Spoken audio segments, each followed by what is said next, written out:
చంద్రబాబు నాయుడు, పవన్ కళ్యాణ్, లోకేష్ పదే పదే అదే పదం వాడుతున్నారన్నమాట. మైండ్ గేమ్, మానసికంగా మనల్ని సిద్ధం చేయడం.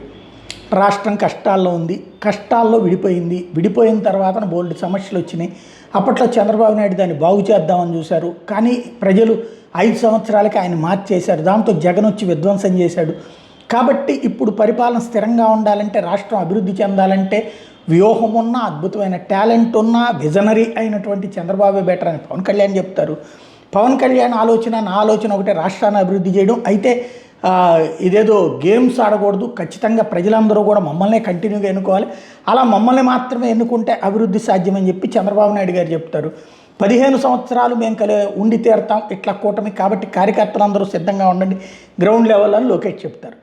విశేషం ఏంటంటే, బాబు గారు లేకపోతే డెవలప్మెంట్ జరగదు, ఇది ప్రజలు నమ్మమంటున్నారు.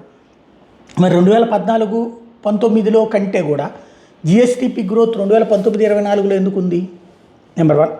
నెంబర్ 2 వచ్చేటప్పటికి కరోనా లాంటి కష్టకాలంలో కూడా ఇక్కడ భారతదేశంలో మెరుగైనటువంటి ఆర్థిక పరిస్థితి ఆంధ్రాకి ఎట్లా వచ్చింది? ఇది నెంబర్ 2. నెంబర్ 3 వచ్చేటప్పటికి మరి చంద్రబాబు గారు దిగిపోయిన తర్వాతనే కదా తెలంగాణలో డెవలప్మెంట్ భారీగా జరిగింది. ఇవాళ భారతదేశంలో అత్యధికంగా ఆహార ఉత్పత్తులలో తెలంగాణ నెంబర్ 1గా ఉంటుంది. బియ్యం లాంటి ఉత్పత్తుల్లో మనం వెనకబడిపోయాం. అట్లాగే తెలంగాణ జిఎస్టిపి ఎక్కడ తగ్గింది? తెలంగాణ గ్రోత్ ఎక్కడ తగ్గింది? తెలంగాణ డెవలప్మెంట్ ఎక్కడ తగ్గింది?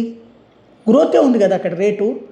బాబు గారు ఎప్పుడు దిగిపోయారు? 2004, 2004-9, 9-14, 14-19, 19-24, 24 అంటే 5 టర్మ్స్ లేరు ఆయన.